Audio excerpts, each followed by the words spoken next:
Hello and welcome everybody. We are kicking off our Wellness Revolution series today, and I am so incredibly blessed and grateful to be inviting Dr. Nicola on my Wellness Revolution series today. She is absolutely incredible, world-renowned author, speaker. You guys, she's absolutely incredible. So here she is. I'm going to bring her on. See if we can do this without any mishaps. We did it. Hey.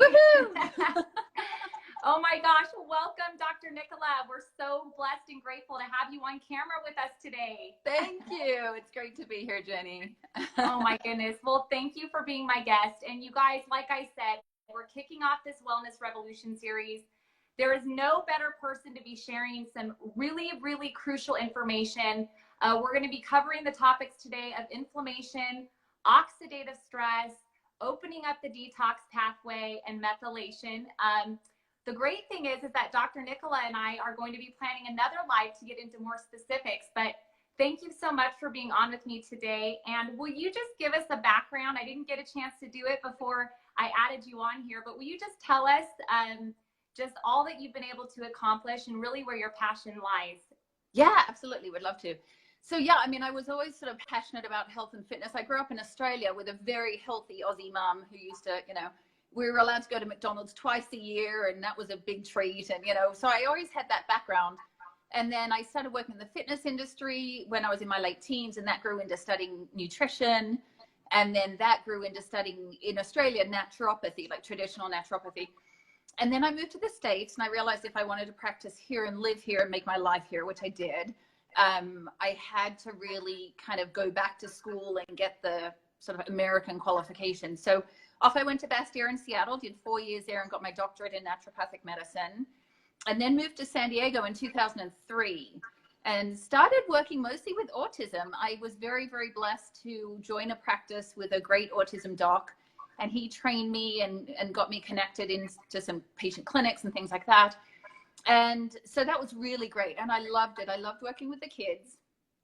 And I'm excited to talk more about kids and autism and stuff with you another day. Yes, but then it sort of morphed into working with Lyme. And it started out because some of the mums of the kids would come see me and say, I'm exhausted. Everything hurts. I can't think straight. At first I thought it was just new mom stuff, but now, this is ridiculous. My kids are like 8.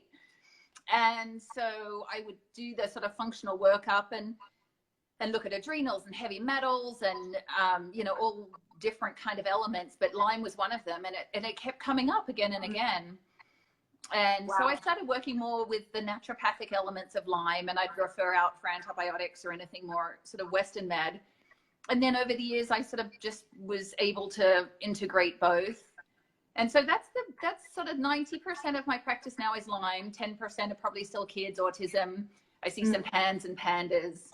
And yeah, I mean, my passion is really helping people who aren't getting helped anywhere else. A lot of my patients Absolutely. Have really sad stories of horrible treatment by the medical establishment and years of not getting diagnosed and being laughed out of doctors' offices and told it was all in their head and they're just anxious and take an antidepressant. And, it's just not a good thing. So my great love, other than just helping people fulfill their best health, is to be there as a support and to listen and to really hear them and kind of meet them where they're at. Well, your heart shines through in everything you do. Your talks are incredible. We'll be posting, you guys, Dr. Nicola's link to her practice in San Diego and a lot of her talks. You've written 4 books on Lyme. Yep. And you basically travel the country. You go to Australia often. You said Australia is now a huge epidemic of Lyme. Will you just kind of talk a little bit about your 4 books before we get into the details here? Yeah, so the first one's called The Lyme Diet, and that's probably still my favorite and the most successful, actually, 10 years later. Started out as a patient handout sitting at my mum's breakfast table in Sydney and just kind of grew from there. But, diet is such a crucial piece. So that has just, been really fulfilling that's helped so many people. And then I wrote The Beginner's Guide for Lyme Disease. There's this sort of, when people first get diagnosed, and understandably, there's this huge deer in the headlights look like, oh my gosh, well, I'm sort of relieved to have a diagnosis. but what the heck happens next? And so there's so much complexity to Lyme. The beginner's guide to Lyme was really just to kind of break it down for people. Wow. And Lyme disease in Australia was kind of an offshoot of that, but I wanted to bring in some of the research, the evidence of Lyme actually in Australia, and just make it more tailored to them. And then my last book was Lyme Brain, which was all the sort of neuropsych cognitive elements of Lyme. And then I actually created an online course called Lyme Ed. And wow. There's a patient version of Lyme Ed, and then there's a practitioner training version of Lyme Ed. Wow. Because we need more Lyme literate practitioners. Absolutely. There's a huge need for it. And you guys, drop us a line. Let us know where you're coming in from. I know Dr. Nicola is going to want to connect with each and every one of you. One of the things I want to mention to you guys now is that we want to actually invite you. We're going to talk kind of general solutions, but we want to invite you to a private education group where you can learn and connect with Dr. Nicola there. So if you want to be added into that group, just drop a comment below, add me, and we'll be happy to do that. We'll get into more specifics there. But to talk about, just kick off our live today, Dr. Nicola, let's talk about oxidative stress and inflammation. We know that inflammation is linked to many of the issues we've been talking about already, but will you just give an overview as to how imperative it is to reduce inflammation in the body? Oh, it's key. And, so when we talk about Lyme disease, we think of it as like a chronic infectious process. And this is what I say, we see a lot of mold toxicity. We see a lot of people with diagnosis of chronic fatigue syndrome or fibromyalgia. I mean, really, whatever the chronic health issue, there is such a strong root of inflammation going on.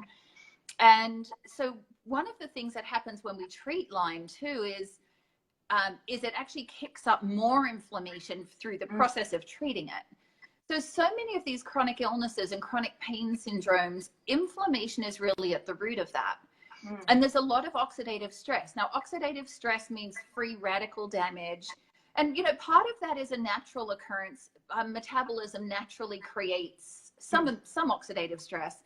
But I think the bigger problem these days is there are so many toxins. The bodies are just getting bombarded. Even things I consider EMFs a toxin, heavy metals, just so many different things. I've just been talking to people about mold toxicity and why all of a sudden there's such high levels of sensitivity with molds and mycotoxin illness, and that ties into chronic Lyme and some of these other things. So, I mean, what we have to look at is what's the root of the problem. And so, I mean, yes, I treat Lyme disease, and yes, I factor in sort of antimicrobial therapy. We want to kill the bugs, of course we do. But I'm really starting to realize the central role of inflammation and toxicity as a common thread in all these chronic illnesses, whether, the level of autoimmune is skyrocketing, the level of Lyme disease is skyrocketing, mycotoxin illness skyrocketing, autism skyrocketing. I mean, why is this happening? And I think it's because at a cellular level, our cells are getting damaged. We're not getting nutrition from food that we need to be getting. Even if we eat sort of organic fruits and vegetables and everything else, it's just not the way it used to be in terms of minerals and trace elements and things that we need to have our cells function well. So I think, a good amount of, regardless of the diagnosis, a good amount has to be going back to the basics of like, how can we get our cells working well? How can we regenerate the mitochondria? How can we counter some of the damage from infection, but also from toxins in the environment? And even an autoimmune. I mean, an autoimmune disease is really the immune system attacking one's own body, which also flares up inflammation. So I think we need to look back at that basic cellular level of how do we get inflammation down? How do we get toxins out? And Absolutely. then, that then helps the body to be able to heal. Absolutely. So when we're talking inflammation and oxidative stress and reducing that inflammation, of course, what intrigued me was when you said that when you're killing off Lyme, it creates more inflammation. I'd like to move inflammation over into the detox pathway and kind of like, how do we bring this full round and healing the body on a cellular level? But will you explain the imperative part of not only reducing inflammation, but detoxing the body, opening up the detox pathway, I know many people are probably confused about how that's linked together, but how does that link together for you when you're treating your patients? Well, they're just things that are going on sort of concurrently, and that we have to be trying to manage both things as best as possible. I mean, certainly, and you know, a lot of inflammation. This is why we talk about gut health and nutrition and things like that. And I know, Jenny, we're maybe going to tackle that one a different day. But I mean, a lot of, if there's inflammation in the gut, that can go up to the brain. The cytokines, which are chemical mediators of inflammation, cross the blood-brain barrier. So people are walking around with brain fog and can't remember anything, and sort of feeling just woozy and out of it, and like they don't belong in the world anymore, or they're not part of the world anymore. That a lot of that is the cytokines and those chemical mediators of inflammation. Absolutely. So, I mean, detoxification they're related. They're not the exact same thing, but they're all related as we're all interconnected in our bodies. But a lot of people, part of their illness is related to toxins and not being able to clear toxins from the body. And certainly like mycotoxin illness, that's for sure. There's a phrase that we use in Lyme treatment. It's not exclusive to Lyme, but we use called the Herxheimer reaction, which means when you kill off bacteria and you're doing treatment, no matter if it's ozone or Rife or vitamin C or hardcore antibiotics, when you kill off pathogens, there's also a toxin release in that. And so the first thing I do with my patients is get them on detox regimens, like get them detoxing, whatever they can do, things they can do at home, infrared saunas, Epsom salts baths, coffee enemas, whatever the case may be, detox, detox, detox. Right. And the more I work with these chronically ill patients that have multiple things going on, they're like, well, how am I going to treat the mold and the Lyme and the this and the that? Or people who have more of a general diagnosis of like chronic fatigue syndrome, fibromyalgia. What does that actually mean? Like it doesn't explain what the underlying cause of illness is. It's a descriptor, and that can be helpful for people, but it's just a term that describes a set of symptoms. Absolutely. So the toxicity element is central to all of those things. Absolutely. So we're talking about doom and gloom and inflammation and detoxing and all these toxins and bacteria. Let's talk solutions. You and I both have been educated about a breakthrough science called NRF2, NRF1 technology. It's very, very new. We're actually pioneering this information to the world. Like I said, guys, if you want more information on this specific science, please comment, add me below. If you're sharing this video, tag somebody, add them into this specific group. It'll give more specific details. But can you explain a little bit as to how this is imperative to combat inflammation and oxidative stress, reducing that inflammation, healing the gut, and then, you know, of course, just being able to get back to normal on a cellular level. Can you explain that through the pathways? I mean, I've really realized, and, you know, I've heard that sort of term activation versus supplementation. And, you know, I'm not black and white on anything. I do use supplements. I do use medication. I do use antibiotics. So there's different times and places for everything. And those decisions for me as a doctor are made very individually for the person who's sitting in front of me. But again, going back to the fundamentals, we need to get those cells functioning more healthily on their own accord.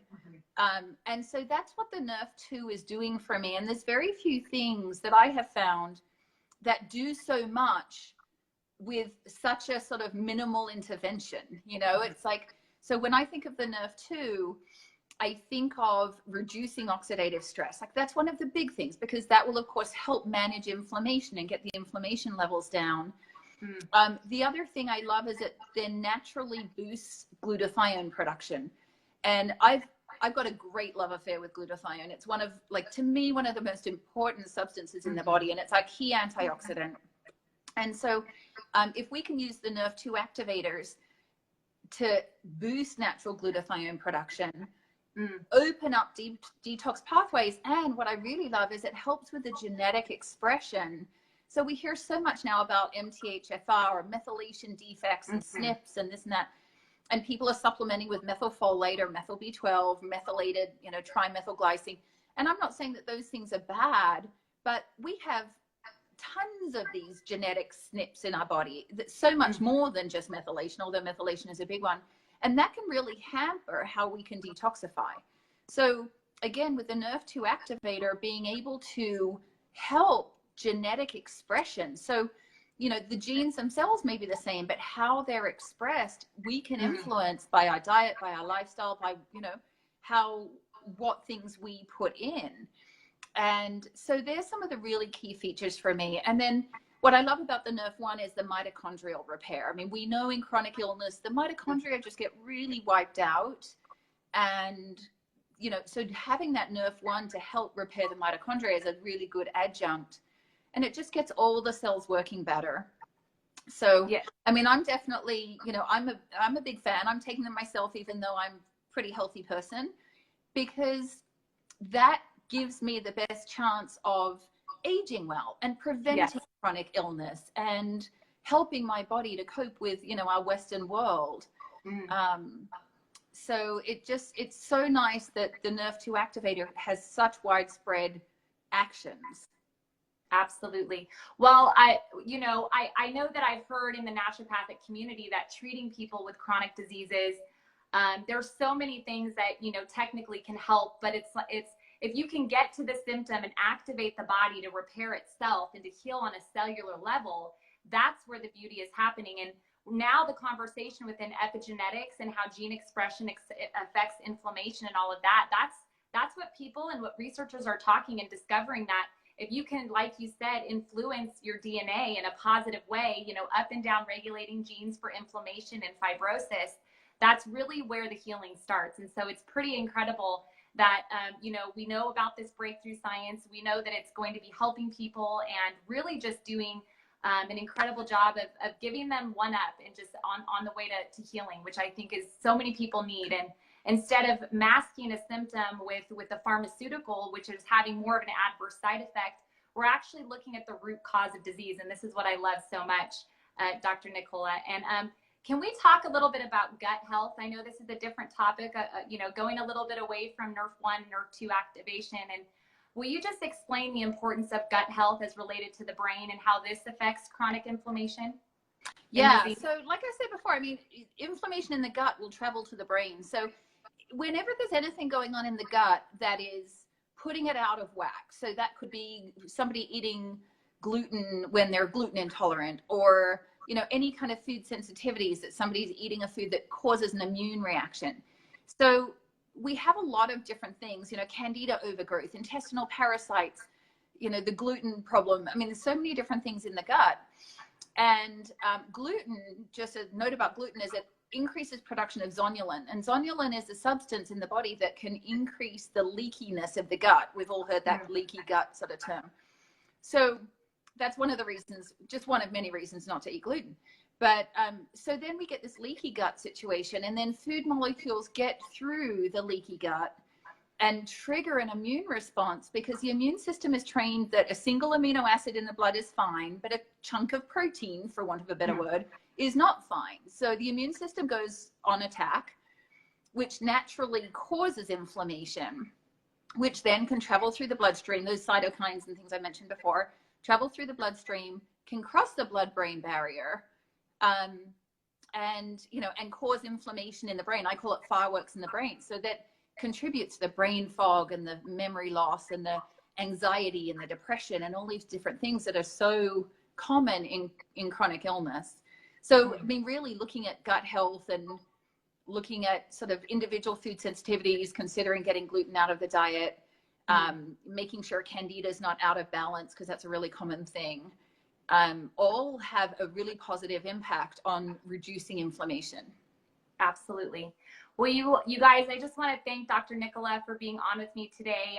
We've had a great time. Like I said, we'd love to add you to a private education group where we can connect further, give you more specific information on this incredible breakthrough science that we're talking about today.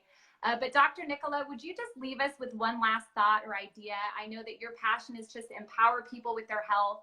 Your heart is just where, you just not only treat people, you use your heart when doing it, because I see that you have such a love for people, and I appreciate that for you. I think our entire medical system would be in such a better place if we had more practitioners like you. It's truly, it gives me hope for those that are struggling. So can you just leave us with one last word of advice, or however you want to leave us today. I know everybody's just holding on to every word of yours. You know, I think my encouragement would be, you know, if you're watching this and you've been diagnosed with chronic fatigue syndrome or fibromyalgia, or you're suffering with one of these sort of invisible illnesses and you haven't got answers yet, you know, keep looking, keep working, and work with your nutrition and work with these kinds of technologies to get your cells working better. But also, I mean, I would encourage you to try and get to a functional medicine doc who can evaluate some of the other stressors on the body that may be an underlying cause. So I always encourage people, like, keep going till you get to the bottom line, the underlying cause. And when doctors say we don't know what's wrong with you and you're all fine because your blood work looks good, but you know, you're hurting 24/7 and can barely get out of bed, don't believe them. You know what's up. Absolutely. I always like to say, and you know, going back to this Wellness Revolution series, educate before you participate. Knowledge is power. When you're understanding the power of the human body and the power that, you know, God's given ability for our body to heal on its own, and just how much you can do to benefit that, and really to make sure that we're educating our children, we're educating ourselves on nutrition and wellness. And I know that if this is the first time someone's hearing about this information, it can be a little overwhelming. Maybe they're not used to eating healthy, but I always like to say one small step at a time, in educating, and before you know it, your family is on, you know, they're going to be well, and it's going to be a generational thing. So I just want to thank you, Dr. Nicola, and she is going to be posting her link to her practice in San Diego. I know that there's a lot of local people to California jumping on. I suggest go see her. She's incredible. So thanks again, doctor. And we just are so thankful that you took time out. And like we said, guys, our next topic is going to be autism. We're going to be discussing autism pretty in depth alone. We didn't want to cover it today because there's so much on the spectrum, but we'll be discussing that in our next live video. So make sure you stay tuned to that. And thanks again, guys. So thanks for tuning in. And thanks, everyone. It was great connecting. Bye, guys. Bye.